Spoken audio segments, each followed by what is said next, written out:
Salmo de número 73. E nós vamos juntos, irmãos. Observamos esse salmo e enxergamos um pouquinho da vida, né, ou pelo menos de um pedaço da vida de Asaf. Esse salmo foi escrito por Asaf. Asaf, homem de Deus, homem que é contemporâneo de Davi, um dos regentes do coro que Davi institui e coloca para adoração contínua em Israel. Asaf é um dos dirigentes do coro. É uma pessoa cristã, ou melhor, cristã não porque ele não conhecia o Cristo, mas é uma pessoa de Deus, como você. Era uma pessoa que dedicou a vida para o Senhor. Uma pessoa que, como eu e você, viveu a vida normal de um ser humano que se dedica a Deus, a vida normal de um ser humano que tenta fazer o seu melhor, a vida de alguém que vive na obra de Deus, vive na casa de Deus, alguém que eu posso até dizer assim, que trabalha, né, uma função levítica dentro da casa de Deus, uma pessoa que tem uma vida voltada a agradar o Senhor. Esse é Asaf. E ele vai escrever o Salmo 73. E eu quero que você entenda já de uma maneira preliminar que Asaf não deve ter escrito este salmo em uma sentada na vida dele. Não. Ele deve ter escrito este salmo, pelo menos depois de um longo tempo de refletir em cima da própria existência, da própria vida dele. E se por acaso ele escreveu a totalidade do Salmo 73 num dia só ou num momento, eu quero que você entenda que este salmo é resultado dele olhar para a própria vida dele e analisar muito tempo antes e muito tempo depois o que aconteceu. O que está relatado no Salmo 73 não é uma coisa que aconteceu de um dia para o outro na vida de Asaf, não. É uma coisa que aconteceu e foi acontecendo durante dias, meses, anos, não se sabe. É muito difícil não acreditar que este salmo ele foi escrito, né, com um histórico de vida. Pode até ter sido escrito em um dia só, mas Asaf olhou para a vida dele, olhou para a vida pregressa dele, viu os seus dilemas como homem de Deus, e ele descreve, você vai perceber isso, que ele descreve no texto mudança de postura pessoal, mudança de visão de vida. Você vai perceber comigo na leitura do Salmo. Eu quero convidar você para ler num primeiro momento, dos versos 1 até o 13, mas não feche a sua Bíblia, porque vira e mexe nós vamos voltar para o texto, tá? Salmo 73, de 1 a 13, num primeiro momento, diz assim a palavra de Deus: certamente Deus é bom para Israel, para os puros de coração.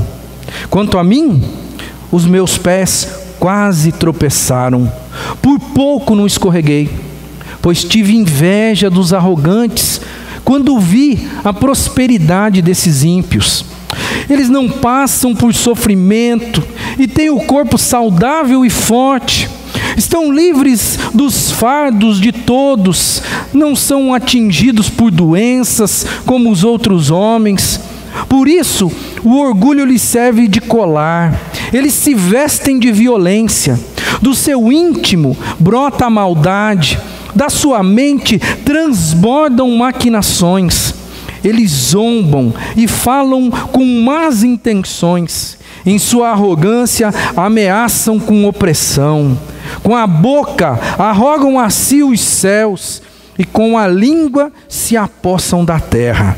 Por isso, o seu povo se volta para eles, e bebe suas palavras até saciarem-se. Eles dizem: como saberá Deus? Terá conhecimento Altíssimo? Assim são os ímpios, sempre despreocupados, aumentando suas riquezas. Certamente foi-me inútil manter puro o coração e lavar as mãos na inocência. Algumas perguntas surgem quando a gente lê o texto, pelo menos até este momento, né? Algumas perguntas surgem no nosso coração também, porque até aqui, até o versículo 13, você vê um Asaf que derrama aí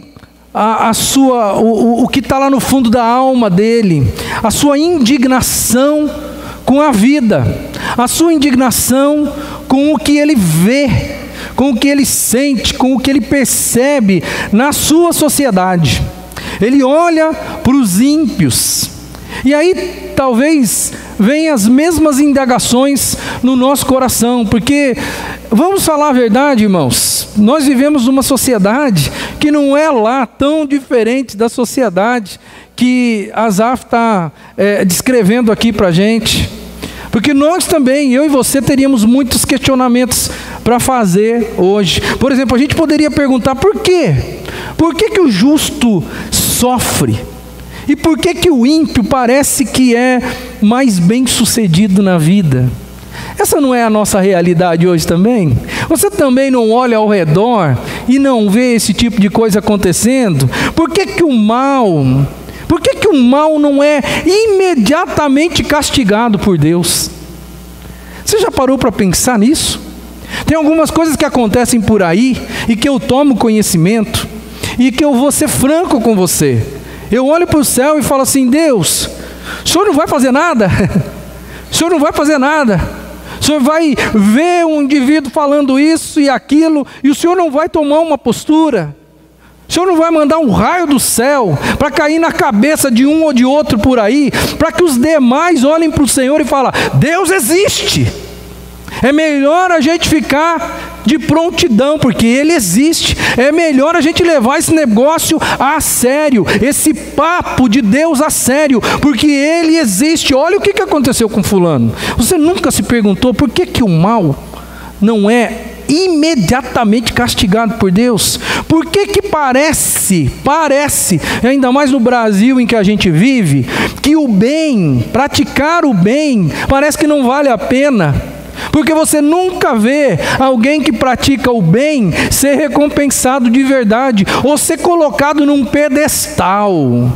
Nós vivemos no país aonde são colocados nos pedestais da vida aqueles que se dão bem às custas, não do bem, mas do mal. Nós elogiamos, é um negócio tão podre na nossa alma, irmãos.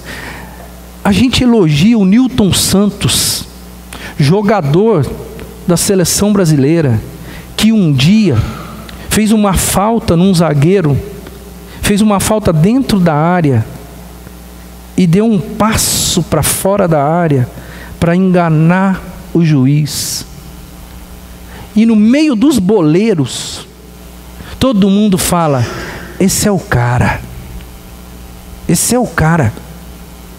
E até pouquíssimo tempo atrás, o Nilton Santos, a imagem do Nilton Santos no mundo, no Brasil, era essa: o cara inteligente, o cara esperto, o cara que conseguiu se dar bem, porque fez uma falta dentro da área que seria pênalti, e de repente ele faz a falta e faz rapidinho assim, e fica lá com cara de estátua.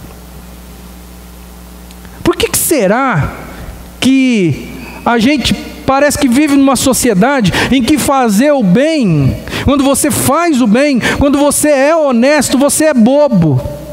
E por que será que Deus não faz nada com relação a isso? Eu não sei se isso é uma crise existencial sua. Por que coisas boas acontecem com pessoas más e coisas ruins acontecem com pessoas boas?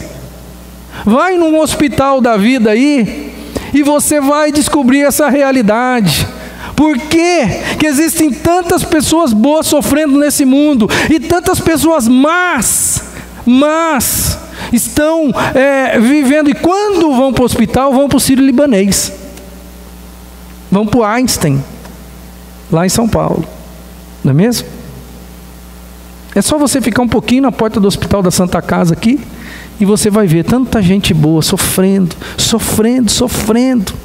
Olhando para o contexto bíblico, por que João Batista, homem que a Bíblia diz, cheio do Espírito Santo, está dentro de uma cadeia, enquanto Herodes, o adúltero, Herodes, o pecador, está sentado no trono, governando Israel, e Deus não faz nada? Parece que Deus não faz nada. Não sei se você já se questionou, não sei se você já se perguntou com relação a isso. Por que Paulo, ele é degolado em Roma, enquanto Nero, que é um sórdida, um monstro, está dominando o mundo da época? O mundo não é só a Roma, não é só a Itália daquela época, não. É o mundo inteiro. Um maluco, um cara totalmente fora da casinha, né, dominando o mundo, enquanto um homem cheio de graça, cheio de Deus, um homem que fez uma missão extraordinária no mundo inteiro, como Paulo, é degolado, e parece que Deus não faz nada. Por que essas coisas acontecem no coração da gente? Por que a gente, eu não sei se você fica com angústia de alma, porque como está escrito aí no título de hoje, é a crise existencial do homem justo. Eu não sei se você já entrou em crise existencial e espiritual, é claro, porque você é uma pessoa justa, e as coisas boas nem sempre acontecem com você, e você olha por aí ao redor e parece que está todo mundo se dando bem. Por que será que aquelas pessoas que você conhece, aqueles que escarnecem de Deus, aqueles que falam que Deus não existe, esses estão enriquecendo dia após dia? E por que essas pessoas, elas ficam ricas, elas desfrutam do melhor da vida, o melhor da vida? E por que será que os fiéis a Deus, como eu e você, temos dificuldades na vida? E por que além de ter dificuldade na vida, a gente ainda é castigado, disciplinado por Deus? Porque se tem uma coisa que a gente é como filho de Deus, às vezes a gente leva umas, né? A gente leva umas. Enquanto a gente olha ao redor e vê os ímpios, as pessoas que escarnecem de Deus, as pessoas que são ateus declarados, que dizem que a gente é um bando de carola, que a gente é um bando de gente sem cultura, eles ficam dizendo todo esse tipo de coisa, e a vida vai rolando, parece que numa boa para eles, parece que eles só se dão bem, irmãos. E esse drama, que isso é um drama, não é? É um dilema no fundo da alma, é um drama. Isso não é coisa nossa não, irmãos. Aliás, isso também não é coisa só de Asaf, não. Isso é coisa antiga. Se você for analisar biblicamente, você vai ver que Jó faz esses questionamentos quando ele está lá numa pior. Olha o que diz a Bíblia, ó. Acompanha comigo aí, ó. Por que vivem os ímpios? Por que chegam à velhice e aumenta o seu poder? Eles veem os seus filhos estabelecidos ao seu redor, os seus descendentes diante dos seus olhos. Seus lares estão seguros e livres de medo. A vara de Deus não os vem ferir. Seus touros nunca deixam de procriar. Suas vacas dão crias e não abortam. Eles soltam os seus filhos como um rebanho. Seus pequeninos põem-se a dançar, cantam, acompanhando a música do tamborim e da harpa, alegram-se ao som da flauta, passam a vida na prosperidade e descem à sepultura em paz. Contudo, dizem eles a Deus: deixa-nos, não queremos conhecer os teus caminhos. Quem é o Todo-Poderoso para que o sirvamos? Que vantagem nos dá orar a eles? Essa é a crise existencial de Jó, homem de Deus, que também não se conforma, que também vive uma crise existencial como homem de Deus. Que falar de Jeremias, que viveu uma vida inteira de dor e de sofrimento, sem ver, porque Jó viu a glória de Deus no final. Jó viu, Asaf também vai ver, mas Jeremias não vê, porque Jeremias, ele vai para o exílio. Ele nasce, Deus o chama e Deus diz para ele: avisa o povo que o couro vai comer, avisa o povo que o negócio a chapa vai esquentar, avisa o povo que eles vão ser cativos. E ele passa a vida inteira dele fazendo isso, todo o povo contra ele, e o povo vai, e ele, com os próprios olhos, ele não consegue ver a glória de Deus, a restauração. Jeremias viveu isso. Jeremias viveu isso. O povo inteiro de Jerusalém contra ele, porque ele era o único que falava a vontade de Deus, que acontece, mas ele não vê a glória de Deus. Abacuque é outro profeta no Velho Testamento, que também viveu uma coisa parecida, um drama. Olha o que ele diz em 2 textos. Abacuque capítulo 1, verso 4 e verso 13. Por isso, a lei se enfraquece, a justiça nunca prevalece. Isso parece que é meio similar ao que nós estamos vivendo hoje, irmãos. No nosso país, na nossa geração. Olha aí, ó, é por isso que a lei se enfraquece e a justiça nunca prevalece. Os ímpios prejudicam os justos e assim a justiça é pervertida. Parece que o cara está escrevendo Brasil de 2017. Aí o texto continua no versículo 13 dizendo: teus olhos são tão puros, porque não suportam ver o mal, não podes tolerar a maldade.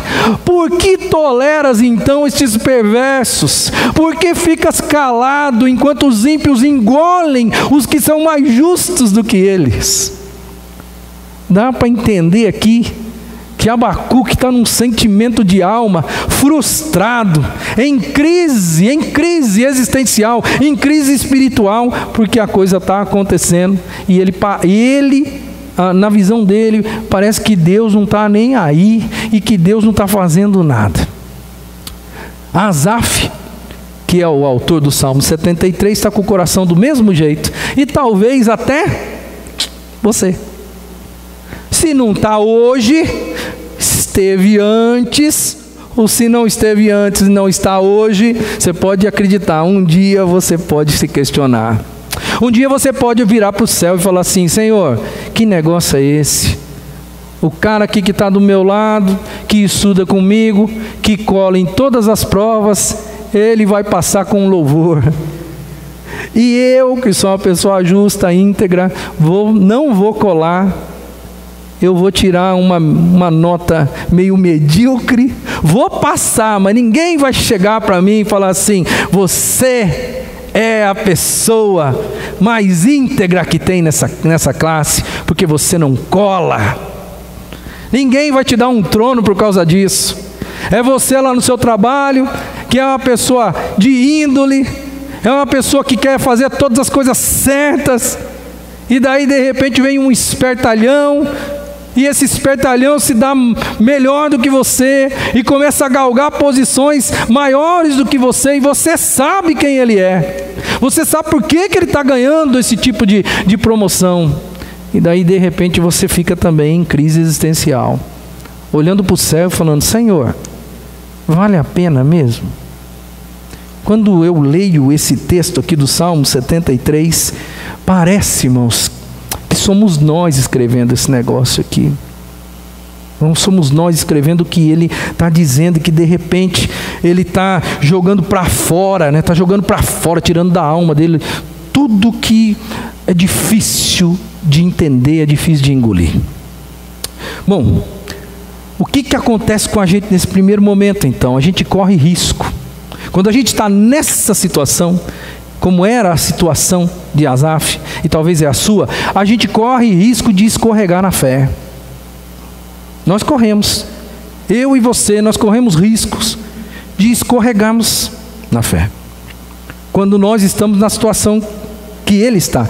Se você observar já no versículo 2, olha só como ele traz a coisa para o pessoal, e olha como ele não tem medo de dizer. Ele diz assim: quanto a mim, os meus pés quase tropeçaram, por pouco não escorreguei. Ele está dizendo aí exatamente do sentimento de alma dele, porque ele, quando viveu esse drama, quando ele começou a olhar ao redor, quando ele começou a ver que a injustiça parece que impera e que ser justo não vale a pena, ele olha para ele e fala: eu sou justo, será que vale a pena viver? Será que vale a pena continuar sendo justo? Será que vale a pena continuar sendo honesto? Ele diz: olha, quando eu estava nessa, eu quase escorreguei, os meus pés quase tropeçaram. Eu e você, irmãos, também nós corremos risco de tropeçar. Quando corremos o risco de escorregar na fé, quando a gente começa a invejar aqueles que estão vivendo em pecado. O texto vai dizer no versículo 3, de uma maneira bem clara: pois tive inveja dos arrogantes quando vi a prosperidade deles.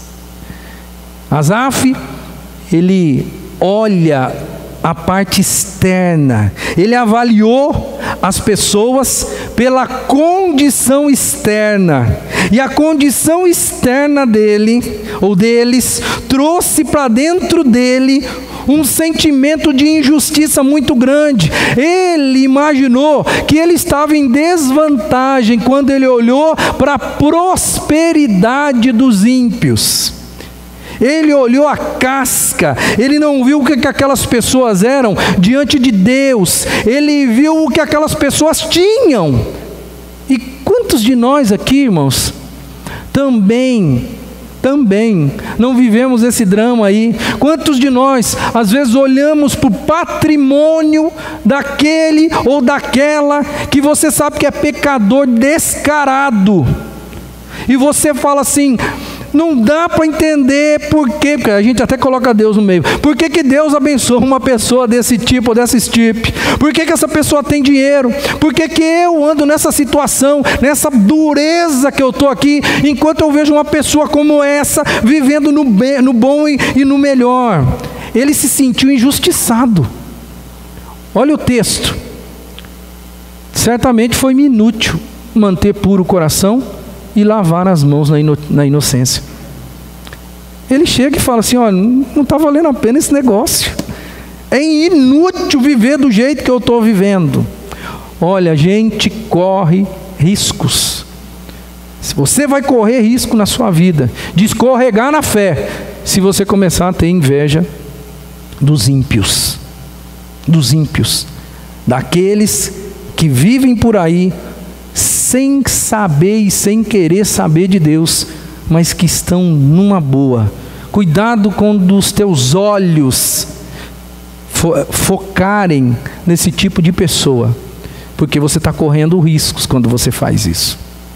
Segunda coisa, nós corremos o risco de escorregar na fé quando nós contrastamos a prosperidade do ímpio com as nossas provações, não é com a nossa pobreza. Eu quero que você agora entenda aqui que tem um negócio meio específico, porque uma coisa é você olhar para o ímpio e ver que o ímpio está se dando bem financeiramente, e você não está se dando bem financeiramente.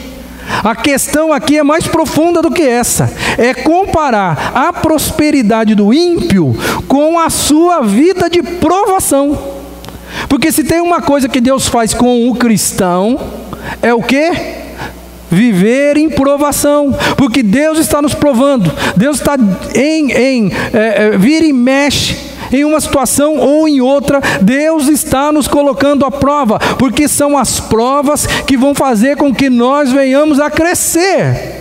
Aí nós olhamos para o ímpio e vemos que ele está numa boa. Olha só que coisa interessante, porque Asaf olhou no verso 12, ele fala sobre os ímpios. Os ímpios, no verso 12, o que diz lá? Assim são os ímpios, sempre despreocupados, aumentam as suas riquezas. Isso no versículo 12. Olha o que ele fala no versículo 14 sobre o justo. Ou seja, ele está falando dele mesmo. O justo, o dia inteiro eu sou afligido, e todas as manhãs eu sou castigado. Você vai correr risco de escorregar na fé, se você começar a olhar para a sua dificuldade de vida espiritual e contrastar isso com a vida boa, despreocupada dos ímpios, a vida próspera que eles têm, enquanto você, dia após dia, porque o texto fala uma coisa que a gente vive todos os dias, ele fala, dia após dia eu sou afligido, e todas as manhãs, ele insiste em dizer, manhã após manhã eu sou castigado, eu estou aí sem folga, passando no moinho de Deus. Todos nós aqui estamos passando no moinho de Deus, né? Esses dias atrás eu falei sobre as fornalhas da vida da gente. Todos os dias, né, o cristão tem uma fornalha pela frente, é um leão por dia para cada um de nós aqui, e eu estou falando de coisas espirituais, não estou falando de coisas materiais não, é Deus colocando a gente à prova sempre, sai de uma prova, entra em outra. Não é assim a vida cristã, irmãos? Se você começar a olhar para o ímpio, que só vive despreocupado, se dá bem e ainda prospera, e se você começar a contrastar a vida dele com a sua, de prova, de castigo, porque Deus castiga os seus filhos, você vai correr sério risco de escorregar e de tropeçar na fé. Porque Asaf, ele não mentiu, ele não escondeu, ele disse no versículo 2, ó, quanto a mim, eu quase escorreguei, eu quase tropecei, os meus pés quase escorregaram. Ele foi honesto já no versículo 2, dizendo, olha, quando eu comecei a olhar isso, olhar aquilo, eu quase escorreguei. Isso acontece comigo, irmãos, e acontece com você.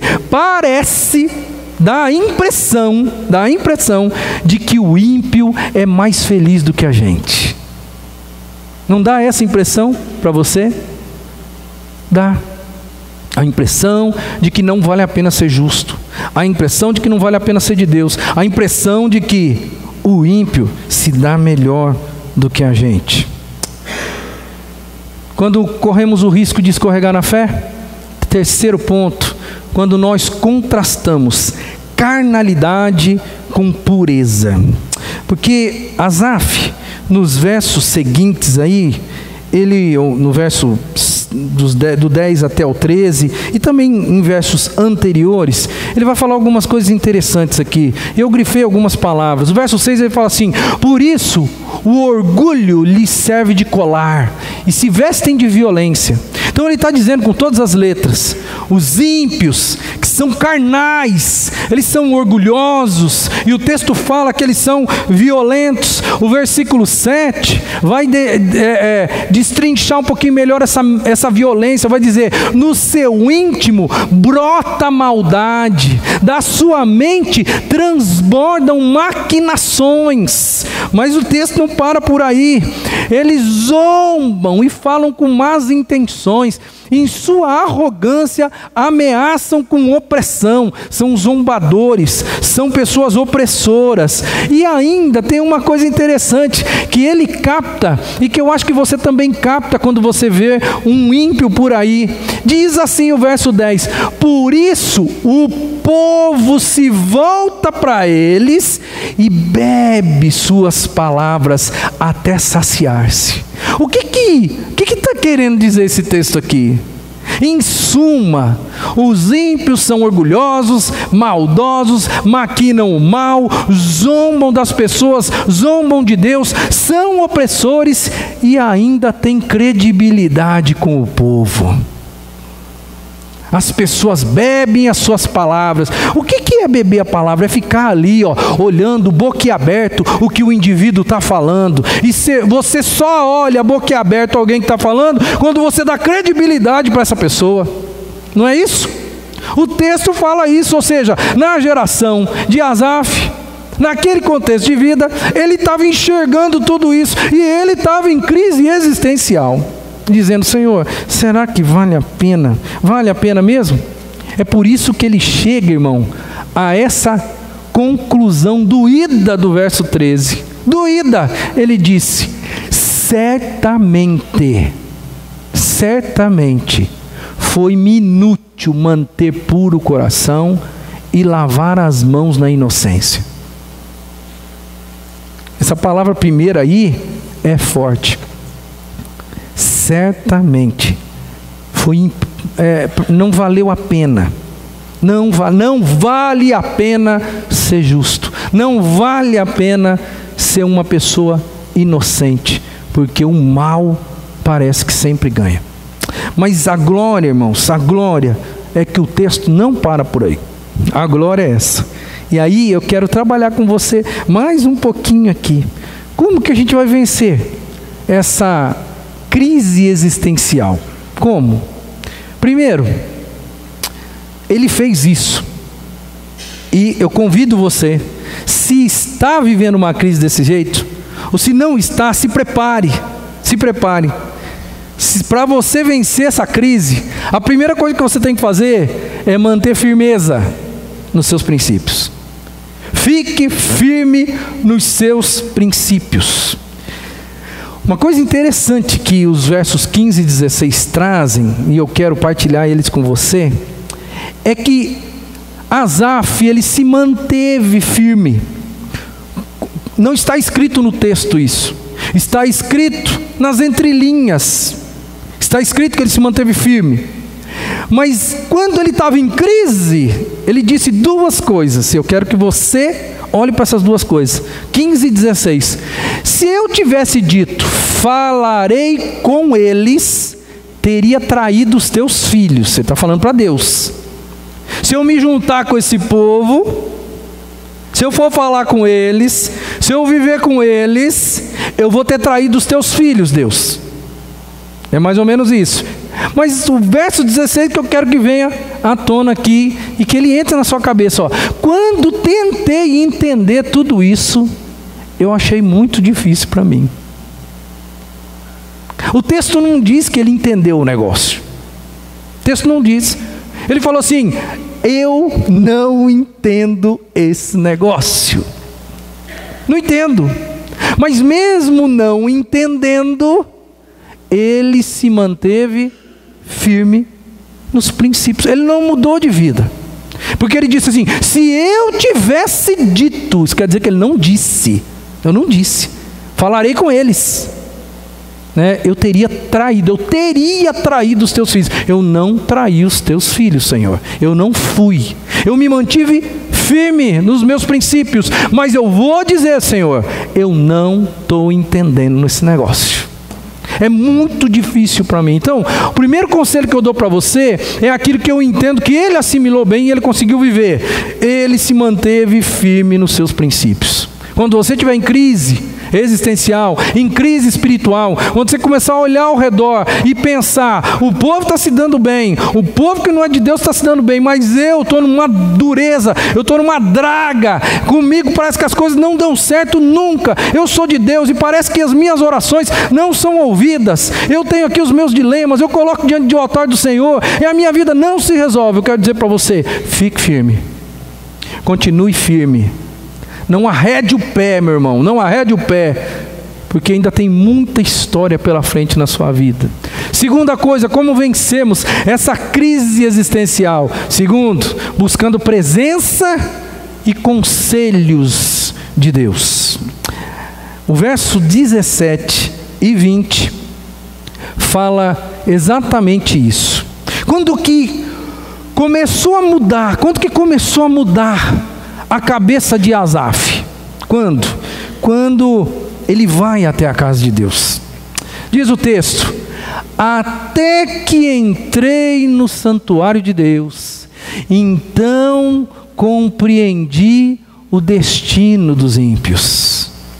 Certamente os põe em terreno escorregadio. Agora não é mais ele que está em terreno escorregadio. Não é mais ele que está ali. Os meus pés quase tropeçaram. Eu quase escorreguei na fé.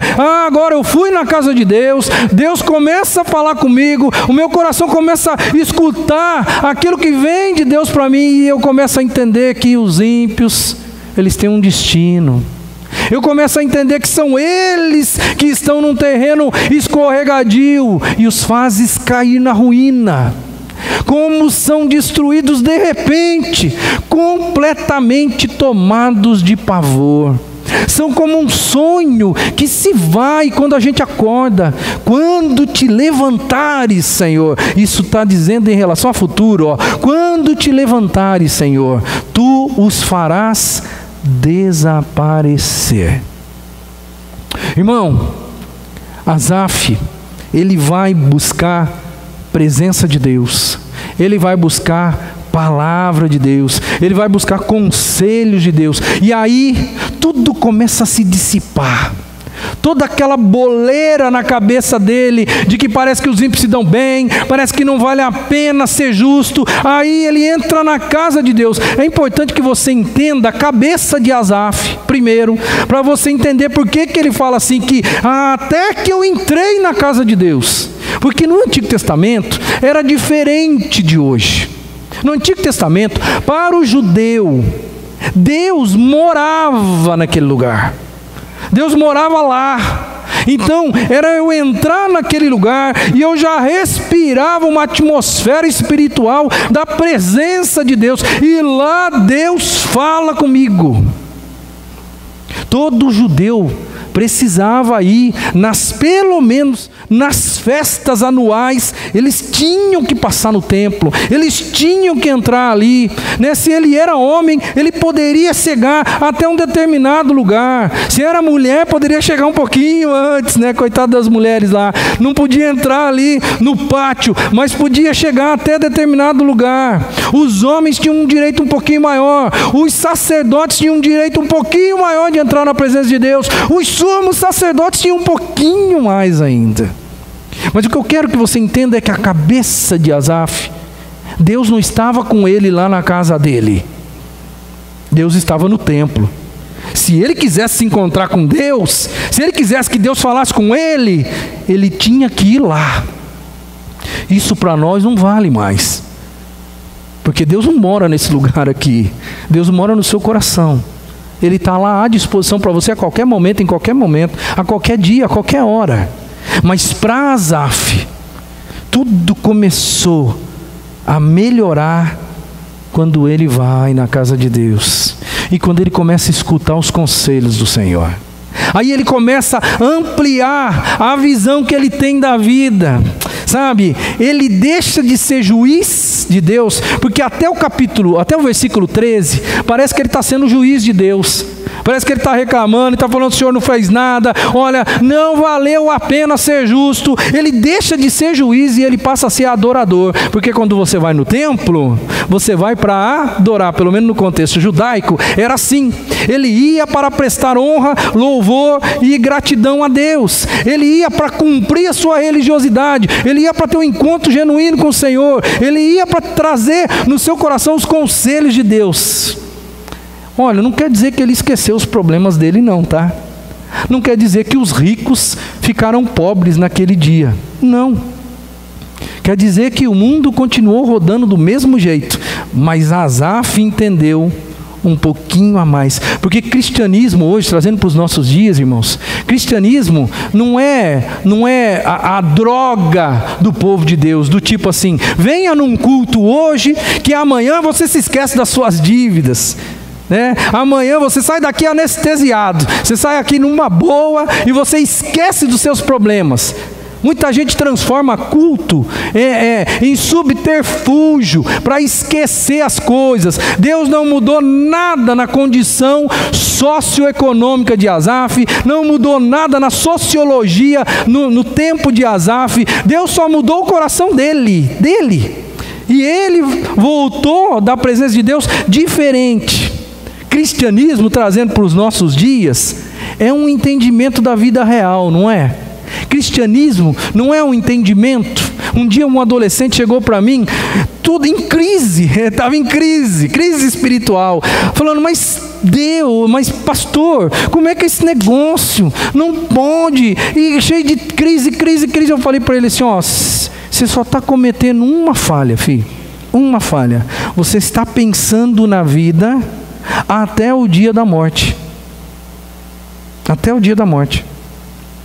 Você não está levando em consideração que tem uma eternidade pela frente e que Deus vai resolver todos esses negócios, todos esses dilemas que você está falando aí, porque todas as injustiças, essas injustiças que eu estou dizendo para você que acontecem, ele falou, mas não pode, por que Deus, e não sei o que, e tal. Eu falei assim, filho, você não está entendendo que tem uma eternidade pela frente ainda, que o plano de Deus para mim e para você não acaba no dia da nossa morte, filho. Tem um monte de vida que a gente não pode contar pela frente. Aí ele começou, tá. Foi mais ou menos isso que aconteceu com Asaf.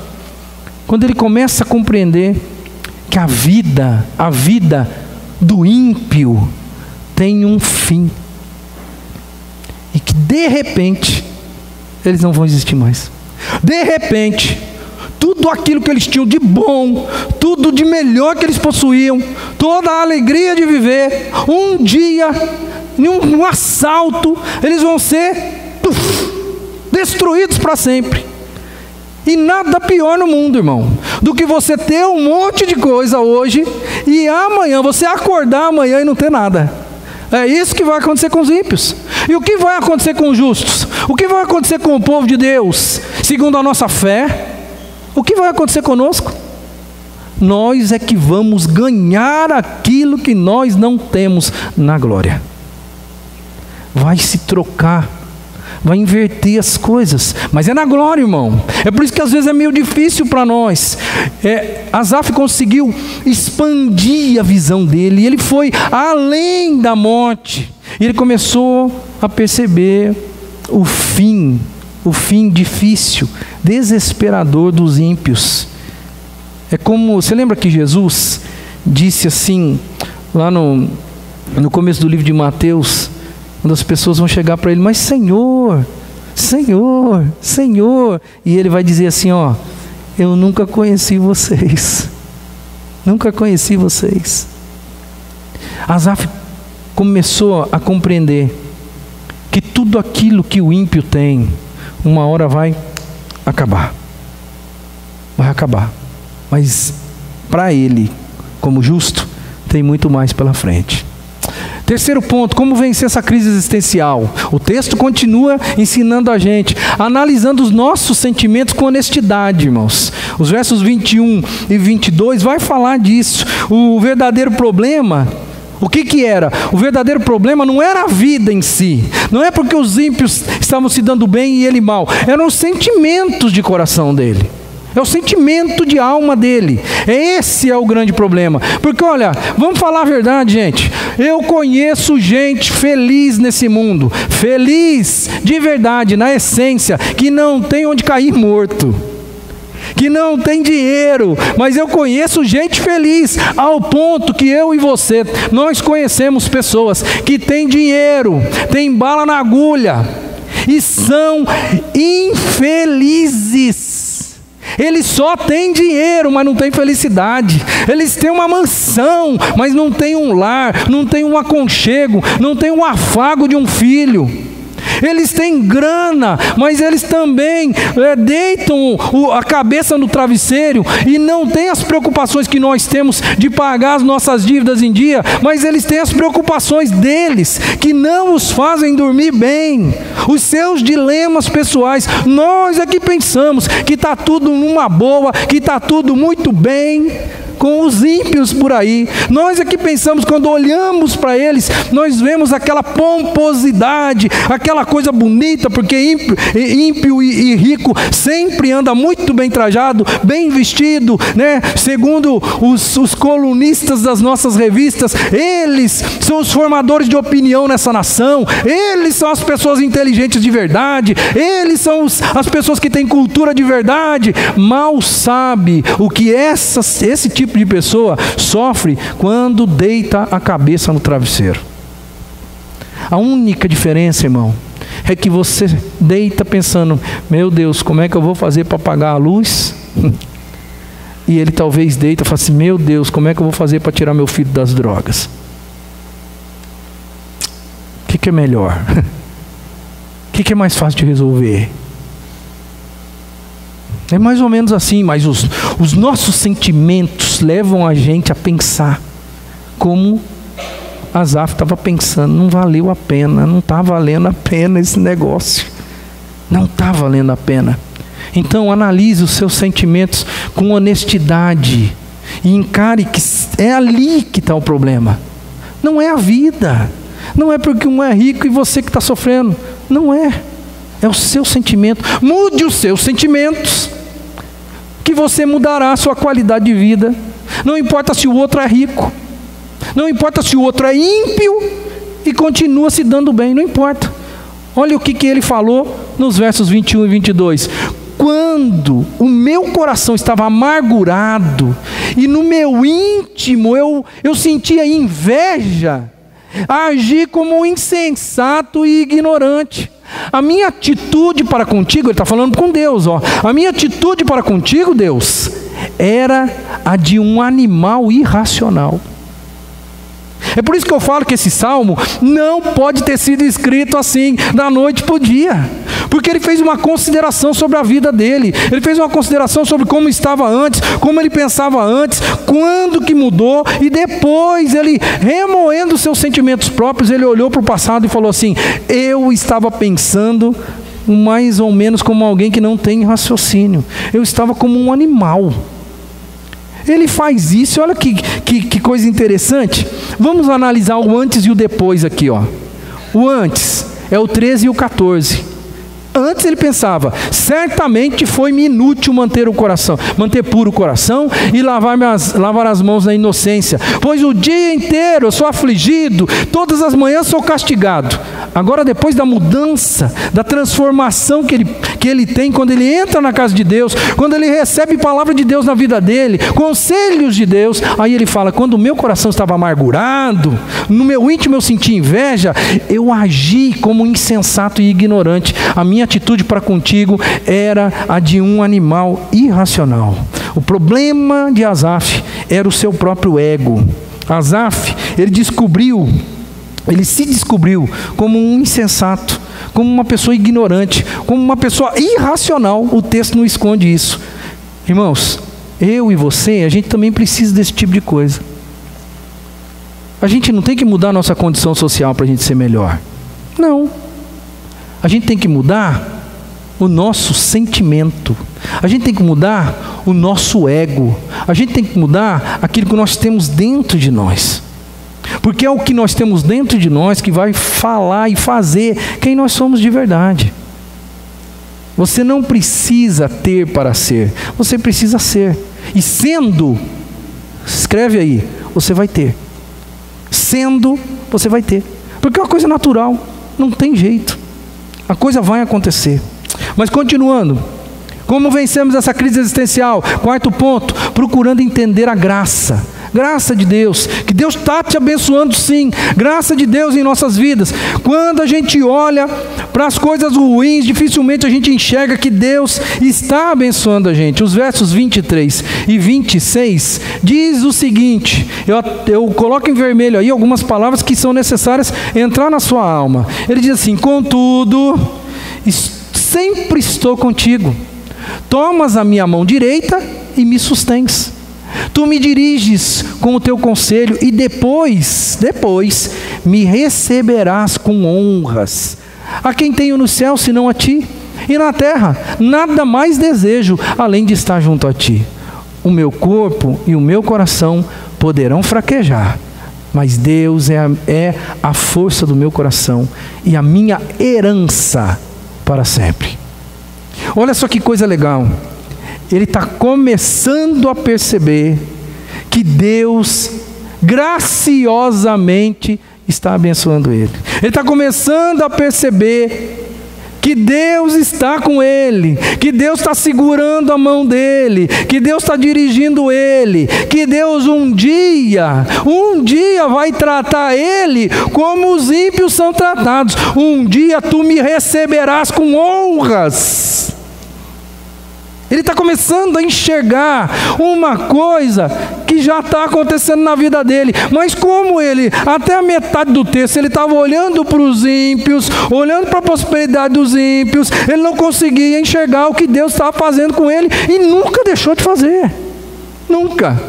Ele diz no final: Deus é a força do meu coração, é a minha herança para sempre.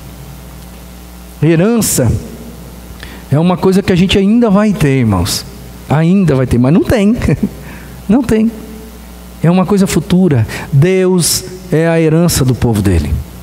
É a presença de Deus, é a glória de Deus, é o lugar onde Deus está, é para lá que nós vamos.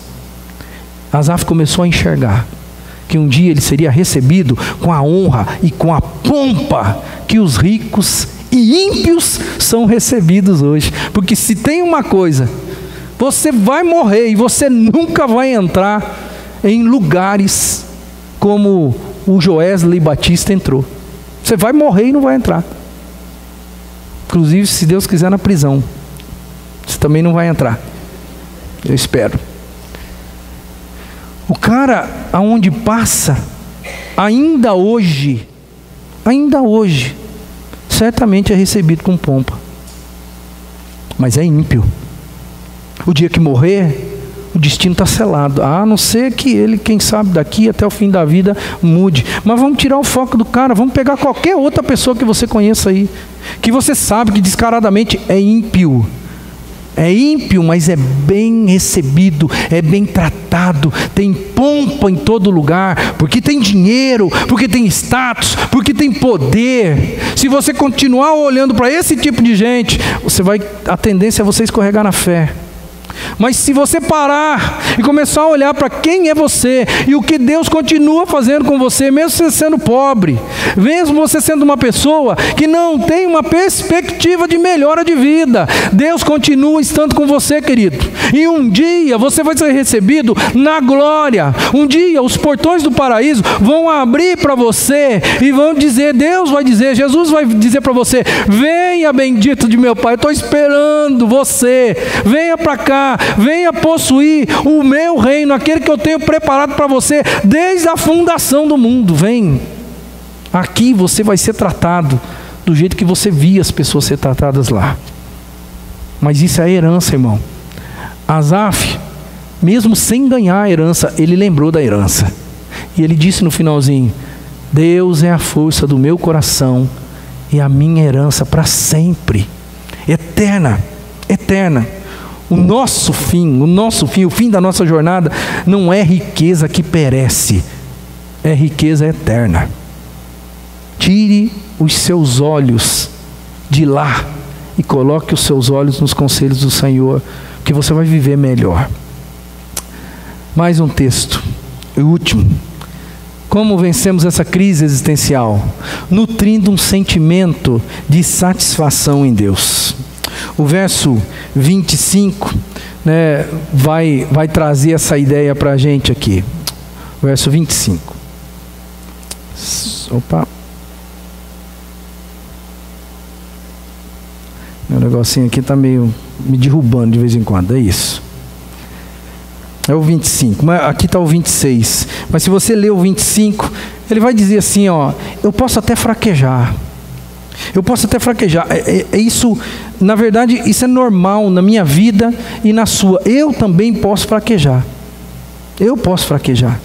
Mas se você olhar, Asaf entendeu que a gente pode fraquejar na vida. Porque o versículo 26 vai dizer assim: o meu corpo e o meu coração poderão fraquejar, mas Deus é a força do meu coração e a minha herança para sempre. Ele entendeu esse negócio. Eu posso até entrar em crise. Então, se você está em crise existencial, se você está em crise, a primeira coisa que eu estou dizendo para você, uma das coisas que eu estou dizendo para você aqui, ó, isso é normal. Não pensa você que isso é coisa só de você, não. Porque antes de Asaf tem gente que viveu isso, e depois de você vai ter gente que vai viver isso. Mas ele não esqueceu que o Senhor era a força dele, ele não esqueceu que Deus era a herança dele, e ele não esqueceu, no versículo 28, que Deus era a presença garantida na vida dele. Então, ele mudou o foco e colocou a satisfação da vida dele na presença de Deus. Ele começou a nutrir dentro dele a ideia de que vale a pena ser servo desse Deus. Ele conseguiu expandir um pouco a visão e cair na real de que quem estava se dando bem de verdade era ele e não os ímpios. Quero concluir a mensagem para o seu coração nessa noite, colocando aqui os versos 27 e 28. Olha aqui no final da história, no final do texto, como o contraste agora é diferente. O 27 e o 28 diz assim: os que te abandonam, sem dúvida perecerão, tu destrói todos os infiéis. Mas para mim, bom é estar perto de Deus. Fiz do soberano Senhor o meu refúgio, proclamarei todos os teus feitos. Você lembra o verso 2? No verso 2 ele falou assim: quanto a mim, no começo do texto ele fala, eu quero dizer uma coisa. E no começo do texto aí ele reclama. Ele tem um encontro com Deus, ele vai na presença de Deus, ele recebe os conselhos de Deus, ele começa a mudar o coração, começa a mudar a mente. No final ele fala: para mim é bom estar na presença de Deus. Ele muda, o contraste muda completamente. A guinada na vida de Asaf foi estar na presença de Deus, ouvir os conselhos de Deus. E assim ele tirou o foco dos ímpios, tirou o foco daquela crise existencial que ele estava vivendo, e ele mudou de vida. Pelo menos ele não estava mais em crise. Ele diz: é bom estar perto de Deus, eu fiz do soberano meu Senhor o meu refúgio, e eu vou dizer isso para todo mundo. Eu vou proclamar os feitos de Deus para as pessoas, porque vale a pena. Por isso que eu digo que esse salmo, ele tem uma história.